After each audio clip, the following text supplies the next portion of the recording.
T'as essayé une auto-guérison? Hein? Une quoi? T'as pas plutôt un Doliprane ou une aspirine?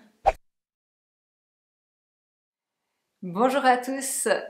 Dans cette vidéo, je vais vous parler de l'auto-guérison ou comment gérer sa douleur, qu'elle soit physique, émotionnelle, mentale ou spirituelle.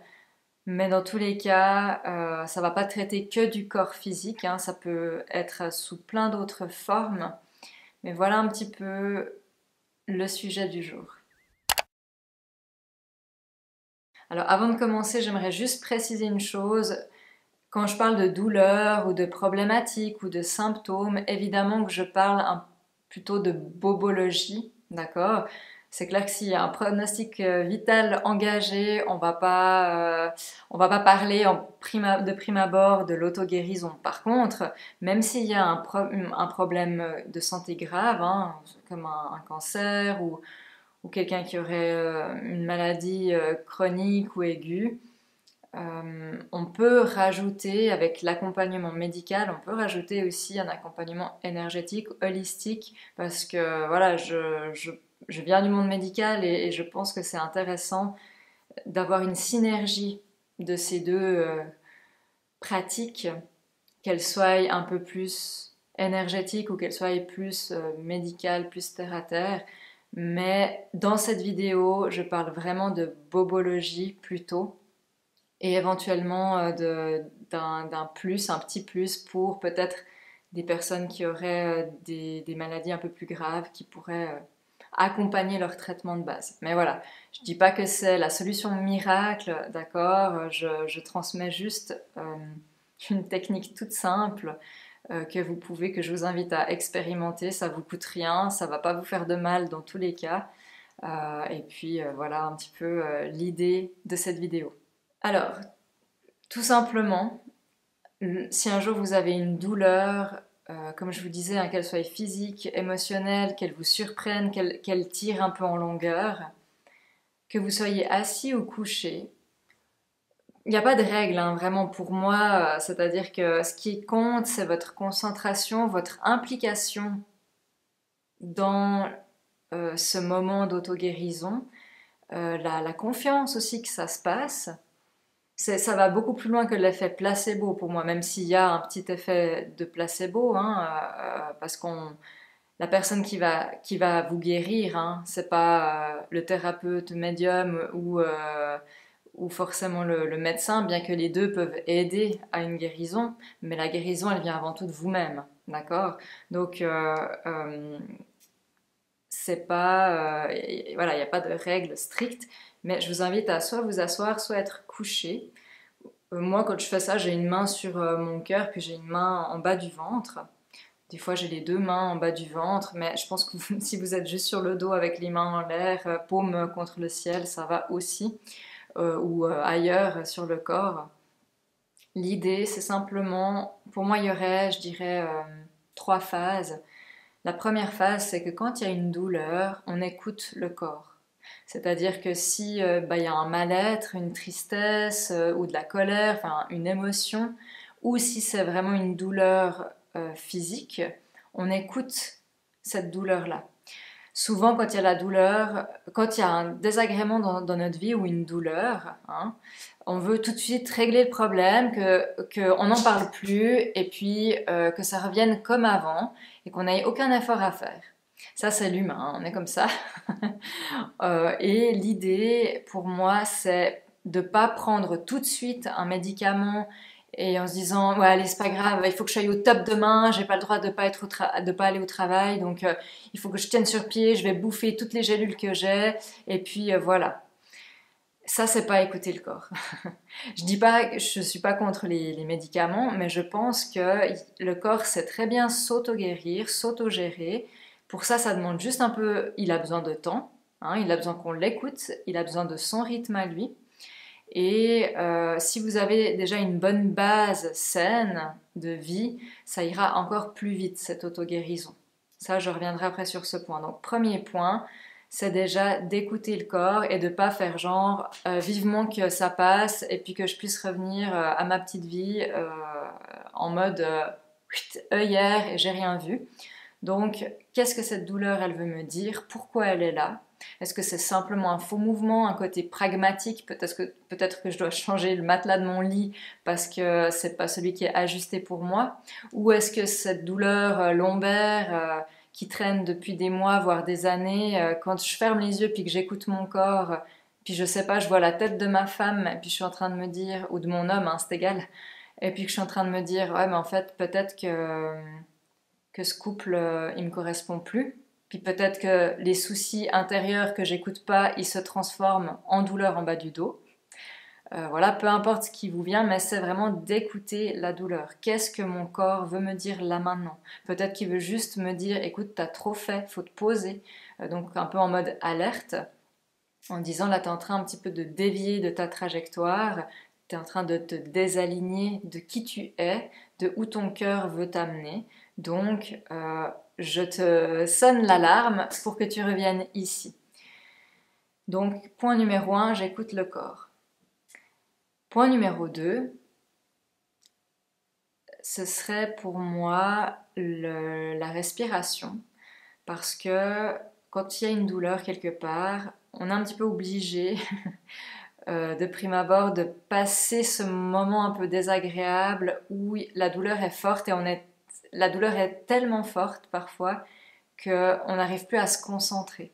Ça demande, je dirais, une certaine pratique, une certaine concentration, du courage aussi. Alors, je ne suis pas en train de vous dire qu'il faut vous faire souffrir pour jusqu'à pouvoir avoir un effet au niveau de l'auto-guérison. Hein. Je ne suis pas en train de dire ça. Mais d'aller un peu plus loin, le plus loin que vous puissiez avant de prendre un médicament.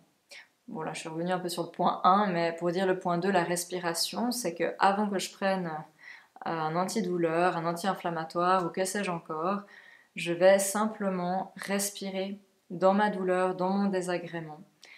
Et pour moi, justement avec mes deux mains comme ceci, j'ai les yeux fermés, donc assise ou couchée, il n'y a pas de musique, il n'y a rien, je suis vraiment concentrée sur ce qui se passe.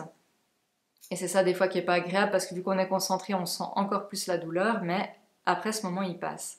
C'est simplement j'inspire en moi de l'énergie, de la lumière, peu importe ce que vous allez imaginer, mais pour moi c'est comme une lumière qui me traverse et à l'expiration, je me détends et cette lumière, elle se diffuse dans tout mon corps. C'est que ça que je fais. Donc l'auto-guérison pour moi, c'est juste de me poser dans une position confortable, les mains posées en conscience, j'écoute mon corps et je respire cette lumière et je l'expire, je me détends. Cette lumière, pour moi, c'est l'énergie de guérison que vous allez demander au monde spirituel. Si ces mots-là, ils vous parlent pas, vous pouvez très bien en mettre d'autres, c'est-à-dire que vous pouvez très bien parler de vos guides, du monde invisible, ou ce en quoi vous croyez, la source, la vie, peu importe, quelque chose qui vous parle. Et simplement, je demande vraiment à mes guides, au monde spirituel, de la guérison. J'ai mal, merci de m'aider. Et à chaque inspire, vous visualisez vraiment cette lumière qui rentre en vous et à l'expiration, vous vous détendez. Je suis pas en train je suis pas en train de vous vendre un truc. Hein. C'est vraiment, je vous invite à expérimenter et pas juste une fois et puis à vous dire, ah, ça fait 5 minutes que je fais, ça marche pas. C'est pas ça hein, l'idée, d'accord? C'est vraiment de vraiment être en conscience, en confiance aussi. Et puis entre l'écoute du corps, la respiration, où vous respirez vraiment dans la douleur et vous faites cette demande d'énergie de guérison. Simplement ça, énergie de guérison. Mettez pas des trucs farfelus dessus, juste de l'énergie de guérison. Et puis, simplement, vous vous laissez faire. En général, on s'endort comme ça. Et ça s'apaise et souvent ça s'améliore, voire peut-être ça disparaît complètement. Donc que ce soit vos douleurs de règles, les migraines, des soucis, des angoisses, je dis pas que ça fait du blanc-noir, ça peut, hein, vraiment, un coup, c'est plus là. Mais surtout, ce qui compte, ce qui est important pour moi de vous dire, c'est de prendre ce temps où vous laissez cette énergie se poser en vous et vous faites ça. Donc ça peut vraiment euh, guérir, c'est-à-dire que vous pouvez vraiment ne plus avoir de douleur ou ça peut peut-être juste apaiser. Même si vous êtes dans une crise d'angoisse, ça peut peut-être juste vous aider à la diminuer ou à la stabiliser. Puis à force de faire, plus en écoutant le corps, plus peut-être en vous faisant accompagner d'un spécialiste, d'un thérapeute, et ben tout ça ensemble va faire que petit à petit vous allez pouvoir vous autogérer. Mais c'est tout un cheminement. Il y a peut-être des gens qui auront besoin qu'on les aide, qu'on les accompagne à ça. Peut-être qu'il y en a même des qui auront besoin que de quelqu'un d'extérieur au départ dans leur cheminement. Après, peut-être qu'ils arriveront un petit peu à faire d'eux-mêmes et avec l'aide de quelqu'un d'autre, jusqu'à finalement vous autogérer tout seul. Et puis ben, de temps en temps, on peut quand même avoir besoin de quelqu'un et ça ne veut pas dire que c'est pas bien, d'accord? Mais voilà, écoutez le corps, quel est le message, qu'est-ce qu'il veut me dire? Et pour ça aussi, hop, je voulais vous parler de 2 livres, peut-être que vous connaissez certainement, c'est le dictionnaire des malaises, oui, des malaises et des maladies de Jacques Martel, qui est très connu, qui est vraiment sympa. Je regarde pas à chaque fois que j'ai une douleur, mais voilà, il est plutôt sympa. Mais il y en a un autre que je trouve un petit peu plus précis. C'est La clé vers l'autolibération de Christiane Bierland, qui est vraiment sympa aussi. Bon, peut-être que vous le verrez mieux là, parce que j'ai mis l'autofocus au milieu. Je vous mettrai si jamais les images s'il faut. Donc ça peut être pour l'écoute du corps, ça peut être un petit outil, un petit soutien pour les gens qui n'arrivent peut-être pas toujours à écouter leur propre fonctionnement ou le langage de leur corps. Parce qu'en fait, l'auto-guérison, le fait qu'on n'arrive pas ou qu'on pense pas à le faire, c'est surtout parce on nous a pas appris à communiquer avec notre corps, avec notre énergie. Et à partir du moment que vous prenez ce temps, que vous mettez cette conscience à l'intérieur de vous et que bah, vous écoutez ce corps et votre propre fonctionnement à vous, bah, votre médecin intérieur, il va pouvoir vous guider beaucoup plus juste que si ça venait d'une information extérieure à vous. Donc voilà, soyez attentifs quand vous êtes avec certaines personnes, que vous mangez certains aliments, que peut-être vous n'avez pas envie, je ne sais pas, d'être en intimité avec votre compagnon, votre compagne. C'est tout des petites choses qu'il faut écouter parce que si c'est là, c'est pas votre tête qui invente, c'est vraiment votre corps qui vous donne des indications. Et en écoutant ces indications, bah, vous allez comprendre le langage de votre corps, vous allez le respecter, vous allez l'aimer. Et puis cette base saine dont je vous parlais tout à l'heure, fait que s'il y a un petit bobo, un petit souci, vous avez des boutons tout d'un coup, ou je ne sais quoi, ben vous allez avoir ce cheminement, ce fil rouge où vous allez pouvoir écouter votre corps d'une façon beaucoup plus simple. Quand je parle de la base saine, c'est comme si au départ votre corps c'est un appart qui est, je sais pas, qui est dégueulasse, qui est rempli d'ordures, parce que peut-être vous vous nourrissez mal, vous couchez à gauche à droite sans conscience, que peut-être vous mettez des produits sur votre corps qui vous conviennent pas, que vous avez peut-être des allergies mais vous en avez pas conscience. Peu importe, il peut y avoir plein de choses comme ça ou que vous avez simplement des pensées négatives, que vous n'écoutez pas votre fonctionnement, eh bien, toutes ces petites choses-là font qu'il y a aussi le côté émotionnel qui s'accumule, votre appartement devient sale. Et à force de traiter un peu toutes ces problématiques, de sortir les ordures de votre appartement, bah, petit à petit cet appartement il devient tout propre, tout beau, et puis c'est un peu la même chose avec votre corps. Donc plus votre base elle est saine, et plus quand il y a qu'il y aurait un nouveau sac poubelle qui vient, c'est plus facile de sortir un sac poubelle que quand il y en a 15 et puis que c'est le bordel partout. Donc voilà. Donc, écoute du corps, respiration, demande de l'auto-guérison ou monde spirituel. Et la troisième phase, je dirais que c'est vraiment la patience, euh, l'honnêteté avec soi-même, et puis pas vouloir être dans le déni, c'est-à-dire que ben, je donnais l'exemple, je me souviens que quand j'étais encore ambulancière, je travaillais de nuit, peut-être que certains collègues qui passeront par là se souviendront de ça, j'ai eu une gastro. C'était il y a, je sais pas, il y a peut-être 7-8 ans. J'ai eu une gastro en pleine nuit de travail, à 2 heures du matin. Puis quand vous avez une gastro, franchement, tu sers à rien, quoi. Enfin, tu peux pas te dire dans 1 heure ça va aller, quoi. Il te faut en tout cas un jour minimum, voire peut-être 3 jours, si tu es déjà en bonne forme de base pour reprendre un peu ton énergie. Et en fait, à ce moment-là, alors que mon corps n'allait pas bien et clairement me disait, bah, voilà, je vivais certaines choses dans ma vie personnelle qui me montraient qu'il fallait que j'arrête voilà, certaines choses, que je change de direction dans ma vie, et que je n'écoutais pas, évidemment. Et la première pensée que j'ai eue, c'est oh, vite, il faut que tout sorte comme ça, que j'aille mieux, puis après je tiens le coup pour terminer ma nuit. Donc c'était 2 heures du matin, on va dire, de tirer jusqu'à 7 heures, quoi, si tout va bien, s'il n'y avait pas d'intervention qui se serait déroulée après. Donc vous vous rendez compte, la première pensée que j'ai, c'est ah, vite, vite, que je puisse retourner au travail parce que j'ai pas envie de déranger mon patron et puis qu'un autre collègue soit dérangé en pleine nuit pour venir me remplacer.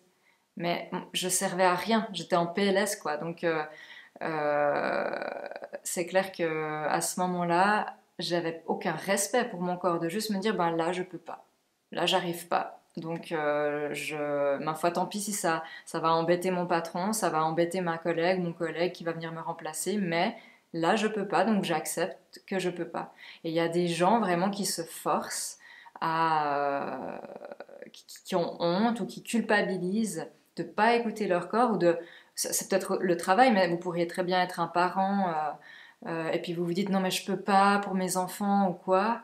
Mais au bout d'un moment, ce corps, il vous transmet des messages. Donc c'est pas un hasard, c'est pas normal de tomber malade, on pense que d'avoir une petite grippe de temps en temps, que quand on est vieux, on est forcément malade. Alors bien sûr, dans le côté théorique, évidemment, le corps il change, il évolue, le système immunitaire s'affaiblit, donc ça c'est d'un point de vue théorique au niveau de l'âge, par rapport à l'âge, mais je suis vraiment persuadée que si cette lumière, elle est conscientisée en nous et qu'on prend conscience qu'on est plus qu'un corps, qu'on est de l'énergie et qu'on prend soin de cette énergie, eh ben le corps il suit. Et je vois des gens d'âge, enfin, qui ont 80 ans, mais 80 ans, mais qui en font 70. Il y a des gens voilà, qui ont cette intelligence divine en eux et puis qui sont du coup dans cette écoute aussi de leur authenticité, pour se respecter simplement. Alors après, ça ne veut pas dire que parce qu'on tombe malade une fois que vous êtes sous-évolué, hein, ça n'a rien à voir avec ça, parce que des fois il y a des coups de chauffe, j'appelle ça comme ça, c'est-à-dire que le corps il va venir purifier certaines choses et on peut avoir un coup de fièvre, on peut être moins bien.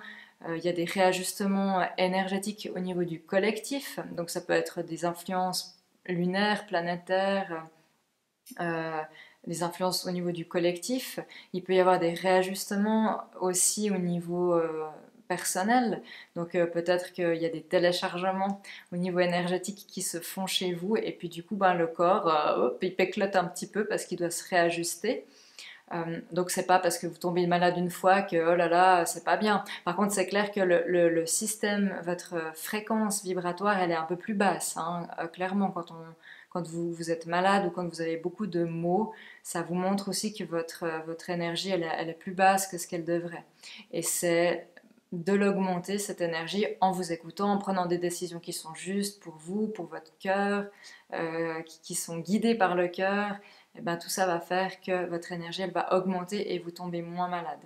Ou voire pas du tout. Là, je le dis vraiment en connaissance de cause parce que je dis ça faisait 7 ans, enfin, depuis la dernière gastro, là, que j'étais pas retombée malade. J'ai eu juste 2 ou 3 coups de chauffe pendant ces 7 ans, donc tout d'un coup, vraiment le corps qui se réajustait. Mais sinon, je ne suis pas retombée malade depuis. Ça a été les 7 années où j'ai été à fond dans la méditation, encore plus que ce que j'ai été par le passé encore. Donc je trouve hyper intéressant. Et c'est pas qu'une histoire d'être jeune, parce que mon corps, il était encore plus en mauvais état il y a 15 ans que maintenant. Donc c'est pas une histoire que parce que voilà, je suis jeune, entre guillemets. Et je connais d'autres personnes qui ont, voilà, qui sont un peu plus matures et qui vont très très bien aussi. Donc il faut sortir de ces croyances limitantes là. Donc voilà, je vais prendre juste vos questions parce que du coup, vu que j'ai dû refaire cette vidéo, j'en ai profité pour vous demander si vous aviez des questions. Alors, Marie qui demande: bonsoir, chacun de nous a-t-il vraiment cette capacité en lui? Bah oui, parce qu'on est tous une âme, on est tous de l'énergie dans un corps physique. Ce n'est pas réservé à une élite ou c'est pas que les thérapeutes qui peuvent faire ça. Par contre, peut-être que certaines personnes auront besoin de quelqu'un d'extérieur parce que selon le cheminement, là où vous en êtes sur votre cheminement, peut-être que vous allez moins sentir ou que vous n'avez pas encore cette conscience qui est intégrée en vous. C'est possible, mais du moment que vous faites les choses avec votre intention et votre cœur et que vous demandez au monde spirituel, ça se passe toujours, où que vous en soyez sur votre chemin. Quelqu'un qui demandait, donc Manon qui demandait, est-ce que c'est à faire quotidiennement comme le lien avec l'ange, donc la connexion avec votre lumière, ou c'est seulement en cas de maladie? Alors moi, l'auto-guérison, je fais vraiment que quand je vais pas bien ou que j'ai besoin d'un coup de boost, que ce soit physiquement ou émotionnellement. Mais il n'y a pas longtemps de ça, justement, j'ai eu une forte douleur épigastrique qui m'était jamais arrivée. Vraiment, j'étais vraiment pas bien. Et là, j'ai fait cette auto-guérison.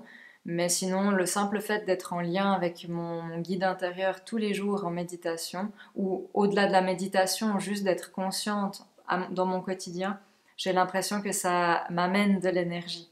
Donc moi, je vous conseille pas de faire ça quotidiennement. S'il y a vraiment une douleur ou un mal-être, de le faire à ce moment-là. Et, euh, le fait que vous vous écoutiez dans votre vie, que vous preniez du temps pour vous poser en présence, tout ça va vous amener de l'énergie. Et ça, c'est plutôt à faire quotidiennement. Mais c'est pas une sorte de technique que je vous dis là, c'est une hygiène de vie, c'est une philosophie de vie.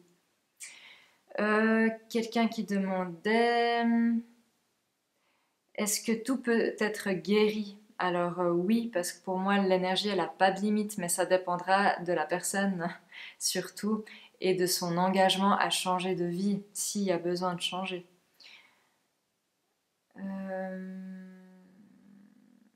Penses-tu qu'il est possible de s'auto-guérir d'une maladie chronique ou auto-immune? Alors, dans le fond, oui.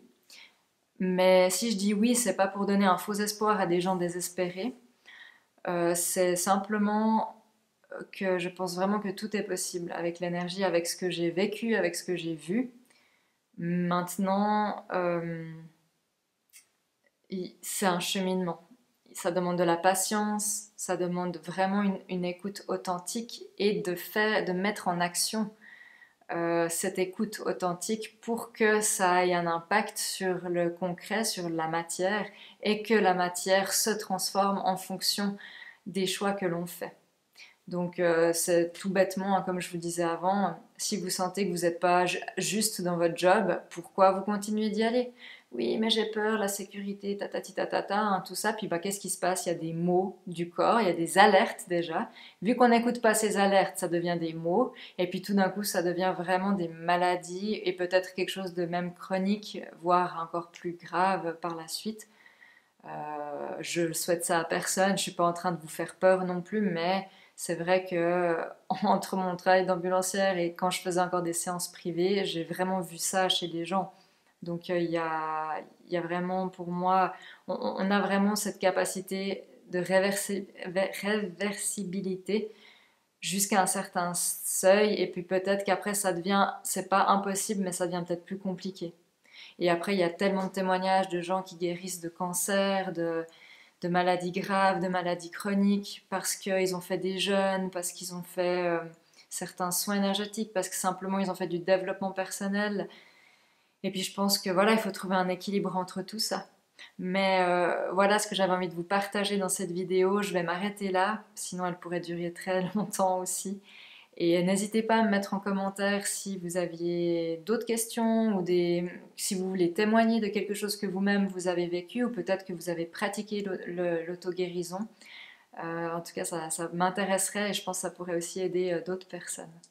Merci pour votre écoute et puis à bientôt.